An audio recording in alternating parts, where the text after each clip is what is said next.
Saudara-saudara yang dikasihi Tuhan Yesus, selamat pagi. Senang dapat berjumpa kembali dengan saudara dalam doa pagi online GKI Samanhudi. Sungguh bersyukur mendekati penghujung tahun 2024 ini, kita dapat menikmati lagi hari yang baru. Semoga kabar saudara semuanya baik, sehat, dan selalu bersemangat ya. Marilah sebelum kita melakukan aktivitas kita dan semua tugas-tugas kita pada hari ini, terlebih dahulu kita teduhkan hati dan datang kepada Tuhan dalam doa dan perenungan akan firman-Nya yang memandu kehidupan kita. Mari kita berdoa. Bapa dalam Tuhan kami Yesus Kristus, Bapa yang berlimpah kasih dan anugerah, hari demi hari kami telah lewati, dan saat ini kami tiba lagi di hari yang baru yang Tuhan anugerahkan kepada kami. Sungguh kami bersyukur atas kemurahan hati dan berkat Tuhan ini. Kiranya sukacita boleh juga melimpah dalam hati kami untuk dapat menjalani dan mengisi hari ini dengan sebaik-baiknya. Tuhan yang menuntun dan menolong kami agar kami boleh hidup berkenan kepada Tuhan dan memuliakan nama-Mu. Saat kami membaca firman-Mu, Engkau juga Tuhan, Roh-Mu yang kudus menuntun kami untuk mengerti kehendak-Mu yang dapat kami lakukan pada hidup kami hari ini, bahkan sepanjang hidup kami. Kami berserah, bersyukur dan berdoa hanya dalam nama Yesus Kristus, Tuhan dan Juru Selamat kami yang hidup. Amin.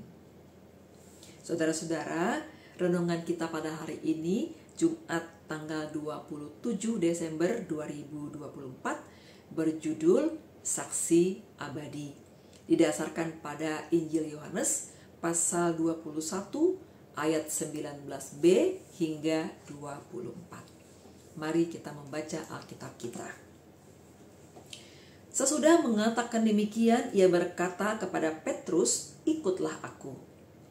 Ketika Petrus berpaling, ia melihat bahwa murid yang dikasihi Yesus sedang mengikuti mereka, yaitu murid yang pada waktu mereka sedang makan bersama duduk dekat Yesus dan yang berkata, "Tuhan, siapakah dia yang akan menyerahkan Engkau?" Ketika Petrus melihat murid itu, ia berkata kepada Yesus, "Tuhan, bagaimana dengan dia ini?" Jawab Yesus, "Jikalau aku menghendaki supaya ia tetap hidup sampai aku datang, itu bukan urusanmu. Namun engkau ikutlah aku." Tersebarlah kabar di antara saudara-saudara itu bahwa murid itu tidak akan mati.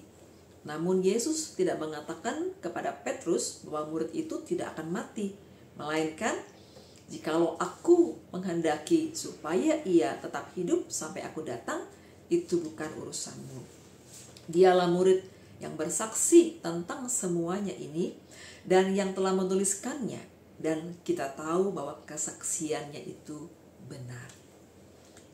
Saudara-saudara yang dikasihi Tuhan, Injil yang ditulis oleh Rasul Yohanes memiliki gaya yang khas dan mendalam. Hal ini disebabkan karena penulisnya adalah seseorang yang memiliki kedekatan personal dengan Yesus. Penulis dengan jeli mendeskripsikan diri Yesus sebagai Sang Firman yang menjadi manusia. Itu dapat kita baca pada Injil Yohanes pasal 1 ayat 1 dan ayat 14.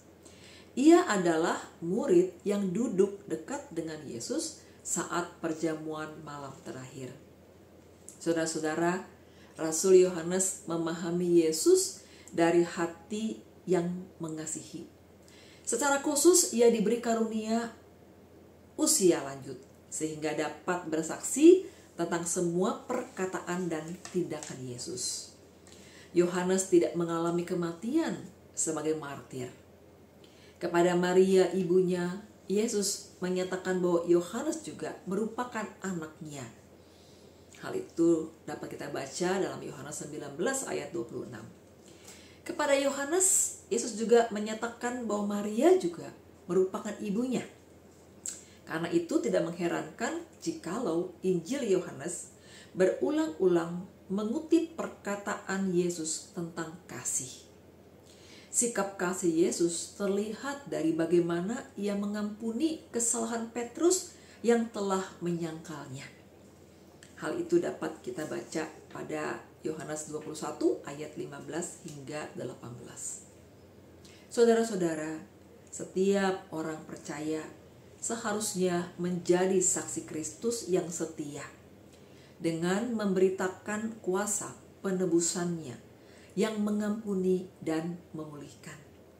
Menjadi saksi Kristus bukanlah hal yang mudah di tengah banyaknya tekanan dan juga tantangan. Namun, kita diselamatkan untuk memberitakan kasih, pengampunan, dan karya penyelamatan Allah. Apakah melalui peran dan karya kita banyak orang melihat kehidupan Kristus dan kuasanya? Itu adalah sebuah pertanyaan yang perlu untuk kita renungkan, khususnya dalam kita menjalani hari-hari di penghujung tahun 2024 ini. Tuhan Yesus telah menebus kita, telah menyelamatkan kita. Dan kabar keselamatan itu tidak boleh hanya berhenti di diri kita saja, melainkan harus dilanjutkan dan diteruskan kepada semua orang yang kita jumpai dalam kehidupan kita atau yang hidup bersama-sama dengan kita. Berita keselamatan itu harus didengar oleh semua orang, karena sesungguhnya semua orang dan dunia ini juga membutuhkan keselamatan dari Tuhan. Dan karena itu, marilah kita sambut hari ini dengan penuh sukacita. Marilah kita penuhi diri kita dengan semangat untuk terus menjadi saksi Kristus dimanapun kita berada dan kemanapun kita melangkah. Kita relakan diri kita siapkan hati kita, dan kita berikan diri kita untuk dapat menjadi jalan agar berita keselamatan dari Kristus bagi dunia ini boleh sampai kepada semua orang. Agar lewat kehidupan kita, kasih Kristus boleh nyata dan dialami oleh semua orang. Tuhan yang memanggil kita, Tuhan yang telah menyelamatkan kita, Tuhan juga yang akan memampukan dan menolong kita untuk mampu menjadi saksinya dimanapun kita berada. Mari kita berdoa. Siapakah kami, ya Bapa, dalam Tuhan kami Yesus Kristus, yang demikian memperoleh kemurahan dan kasih-Mu yang begitu besar? Siapakah kami, Tuhan, sehingga Engkau mau datang ke dunia ini juga untuk menyelamatkan kami, orang-orang yang berdosa? Sungguh kami bersyukur, sungguh kami berterima kasih untuk semua karya-Mu yang begitu besar dalam hidup kami.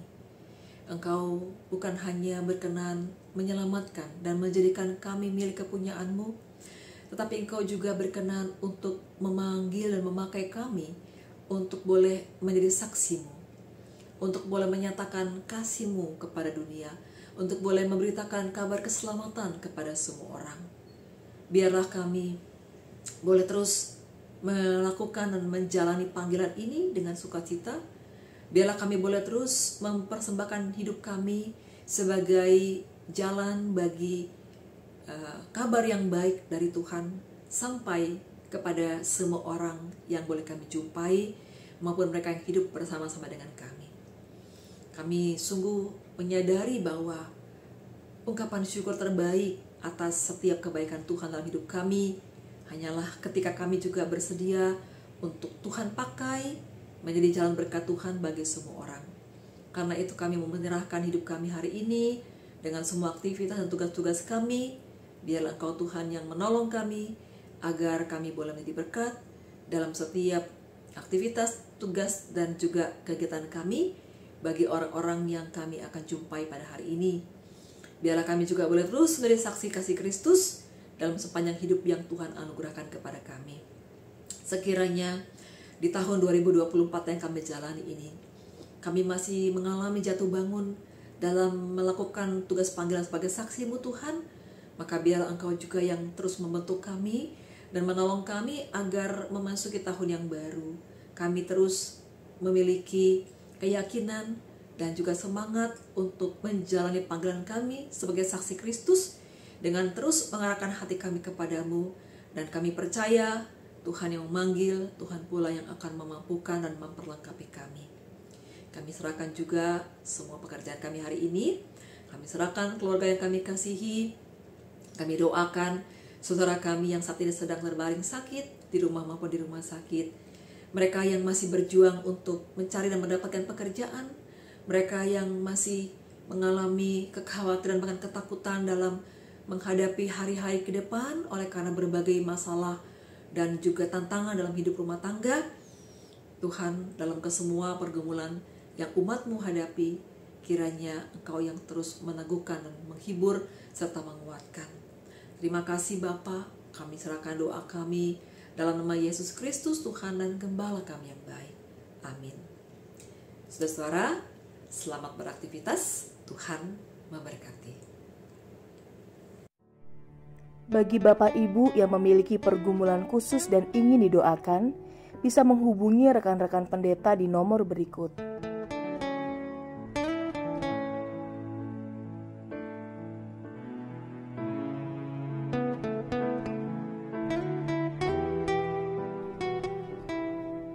Tuhan Yesus memberkati.